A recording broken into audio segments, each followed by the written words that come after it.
பார்த்துட்டு எல்லாருக்கும் முதல்ல வணக்கம் சொல்லிக்கிறேன்.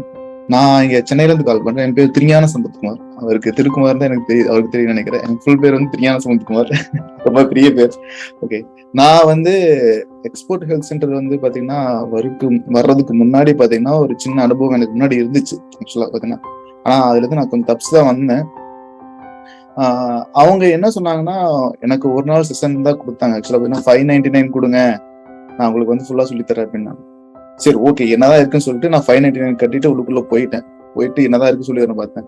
அவரு பாத்தீங்கன்னா ஒரு 10-15 ஸ்லைடு வச்சிருந்தாரு. அவர் ஒன்னா காட்டினாரு, இந்த மாதிரிலாம் பண்ணணும், இந்த மாதிரிலாம் பண்ணணும்னு சொன்னாரு. பண்ணி முடிச்சுட்டு அவர் கேட்ட ஃபீஸ் பாத்தீங்கன்னா 80,000 rupees. சரிங்களா, 80,000 rupees கேட்டிருந்தாரு. அதுல வந்து என்னன்னா, அதுல நான் வந்து பையர் லிஸ்ட் எல்லாம் உனக்கு கொடுத்துருவேன், உனக்கு எல்லாமே நான் என்னென்ன லைசன்ஸ் எல்லாம் எடுத்து கொடுத்துருவேன், எல்லாமே பண்ணி கொடுத்துருவேன் அப்படின்னாரு. எனக்கு பையர் லிஸ்ட்ல கொடுத்துட்டாருன்னா எனக்கு கொடுக்குறாரு, இதே மாதிரி மத்தவங்க தர்றாரு. சரிங்களா, அதே பையர்கிட்ட தான் வந்து எல்லாரும் அப்ரோச் பண்ண போறாங்க. அந்த மாதிரி தர்றதுக்கு சான்சஸ் இல்லை. நான் கொஞ்சம் அப்பவே சுதாரிச்சுட்டேன். சரிங்களா, இந்த மாதிரி இப்படி தர்றாரு அப்படின்ட்டு நான் யோசிச்சுட்டே இருந்துட்டு அன்னைக்கு ஃபுல்லா உட்காந்து நான் யோசிச்சுட்டு, சரி ஏதோ என்னை வந்து மேனிபுலேட் பண்ண பாக்குறாரு, ஏதோ பண்ண பாக்குறாரு அப்படின்னு சொல்லிட்டு, ஓகே இது வேணாம், இது வேலைக்கு ஆகுதுன்னு சொல்லிட்டு நான் டிராப் பண்ணிட்டேன். நான் கொஞ்சம் சுதாரிச்சம் காட்டி அங்க தப்பிச்சேன் சொல்றேன்.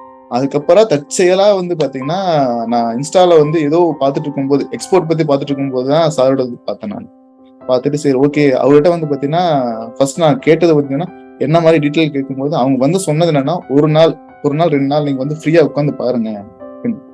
அந்த 2 நாள் உட்கார்ந்து பார்க்கும் போதே எனக்கே தெரிஞ்சிச்சு இதுல இவ்வளவு இருக்கு. இதை எப்படி 1 நாள் 2 நாள் செஷன்ல அவங்க கம்ப்ளீட் பண்ண போறாங்கன்னு தெரியாது.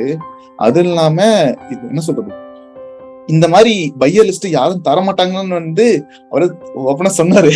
அது மாதிரி எப்படி நீங்க எடுக்கணும்னு சொன்னும் போதுதான் எனக்கு வந்து தெரிஞ்சு, ஓகே இந்த மாதிரி எல்லாம் இருக்கு. ப்ராடக்ட் எப்படி செலக்ட் பண்றது, ப்ராடக்ட் செலக்ட் பண்றதுக்கு முன்னாடியே பாத்தீங்கன்னா அதுல என்னென்ன பிரச்சனை இருக்கு, எந்தெந்த மாதிரி ப்ராடக்ட்ஸ் இருக்கு, அதுல என்னென்ன பிரச்சனை இருக்கு, இந்த மாதிரி ப்ராடக்ட் செலக்ட் பண்ணலாம் அப்படின்ட்டு இருக்கும்போது நான் வந்து 2-3 ப்ராடக்ட் நான் செலக்ட் பண்ணி வச்சிருந்தேன். அந்த ப்ராடக்ட் செலக்ட் பண்ணும்போது பாத்தீங்கன்னா இதுல இத்தனை பிரச்சனை இருக்குங்கிறது அவர் சொன்னதே எனக்கே தெரியும். சரிங்களா, இப்ப வந்து பாத்தீங்கன்னா அவரு சொன்ன ஐடியால நான் வேற ப்ராடக்ட்டுக்கு நான் மாறி இருக்கேன் இப்போ. சரிங்களா, ப்ராடக்டே வந்து பாத்தீங்கன்னா வேற ப்ராடக்ட் மாறி இருக்கேன். அதே மாதிரி மேனுஃபேக்சரர்ஸ் கிட்ட பாத்தீங்கன்னா நம்ம மெர்ச்சன்ட் மேனுஃபேக்சர் கிட்ட பாத்தீங்கன்னா நம்ம எப்படி அப்ரோச் பண்ணணும், அவங்களை எப்படி ஹேண்டில் பண்ணணும் அப்படி வந்து நமக்கு தெரியாது.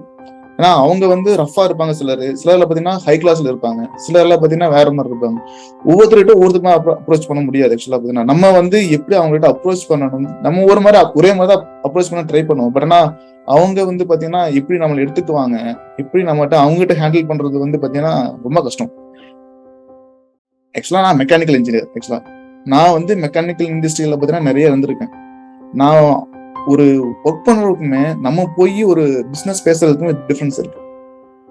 சரிங்களா, அதே மாதிரி மார்க்கெட்டிங்ல வந்து பாத்தீங்கன்னா நிறைய இருக்கு. இந்த மாதிரி மார்க்கெட்டிங்ஸ் எல்லாம் பண்ணலாம்னு சொல்லிட்டு டெக்னிக்ஸ் வந்து பாத்தீங்கன்னா நிறைய இருக்கு.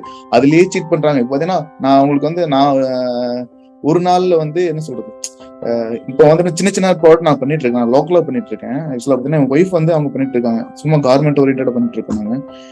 அவங்க என்ன பண்றாங்கன்னா, நான் உங்களுக்கு வந்து பாத்தீங்கன்னா 599 தரேன், நான் உங்களுக்கு ஃபுல்லா மார்க்கெட்டிங் பண்ணி தரேன், பூஸ்டப் பண்ணி தரேன், உங்களுக்கு அதெல்லாம் பண்ணி.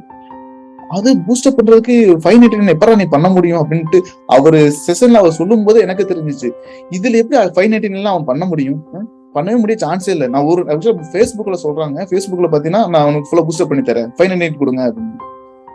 599 அவன் என்ன சொல்றான்னா, நான் கேட்டேன் அவங்ககிட்ட, நீ எப்படி உனக்கு 599 நீ பண்ண முடியும் அப்படின்னு கேட்டா, இல்ல நான் உங்களுக்கு வந்து ஒரு எப்படின்னா ஒரு 10K 20K உங்களுக்கு வந்துடும் சார், இன்கொயரி எல்லாம் வந்துடும் சார், பிரச்சனை இருக்காது உங்களுக்கு எல்லாம் வந்துடும் சார். சரி ஓகேடா, அது இப்ப நீ இது பண்ணுவேன்னு சொன்னா அதுவும் சொல்லல, அவன் சொல்லல, அது இந்த இது சொல்லல.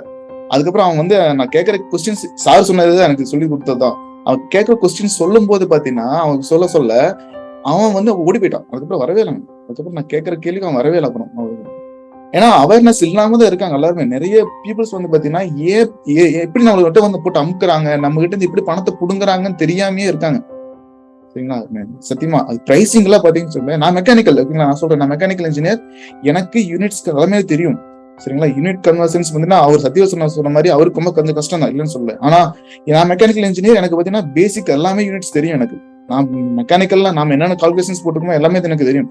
பட் ஈவன் தோ எனக்கு என்னன்னா அந்த அந்த அவர் சொன்ன மாதிரி அந்த 0.1 0.2 பாத்தீங்கன்னா எவ்வளவு லாஸ் ஆகும்னு சொல்லி திரும்பி பார்க்கும்போது எனக்கு அதே 0.2 0.3 லாஸ் வந்துச்சு, டிஃபரன்ஸ் வந்துச்சு. சரி 0.2 0.3 தான் நமக்கு நம்ம கணக்குல போட்டவும் வேற, நம்ம சம்ஸ் எல்லாம் போடும்போது பிரச்சனை இருக்காது. ஆனா அந்த 0.2 0.3 டிஃபரன்ஸ் எடுத்து திரும்ப எவ்வளவு லாஸ் ஆகும் பார்க்கும்போது அப்பா சாமி ஒரு மாதிரி எனக்கு தலை சுத்திருச்சு. எனக்கு என்ன சொல்றேன்னே தெரியல. அதுக்கப்புறம் தான் வந்து நான் புலின்னு நினைச்சிட்டு இருந்தேன். அதுக்கப்புறம் தான் நான் எலி பூனைன்னு தெரிஞ்சு. அந்த அந்த பிரைசிங் தான் எனக்கு பிரைசிங் வந்து ரொம்ப சார் எனக்கு ரொம்ப ரொம்ப நன்றி சார் ஆக்சுவலா. ஆனா அது ஏன்னா ஒரு பெருசா மாத்தி விட்டுச்சு. நான் புலி நினைச்சிட்டு இருந்தேன், எனக்கு எலி ஆக்கிருச்சு. அதுக்கப்புறம் தான் நான் ரொம்ப கான்சன்ட்ரேட் பண்ண ஆரம்பிச்சு. எனக்கு ரொம்ப ரொம்ப நன்றி சார். ஆனா கடவுள் கொடுத்த வரம் நீங்க வந்தது. எனக்கு இன்னும் வந்து கொஞ்சம் சப்போர்ட்டிவா இருங்க. நாங்களும் உங்களுக்கு வந்து கொஞ்சம் சப்போர்ட்டிவா இருக்கோம் முடிஞ்ச அளவு. சரிங்களா? மிக்க நன்றி சார், மிக்க நன்றி சார்.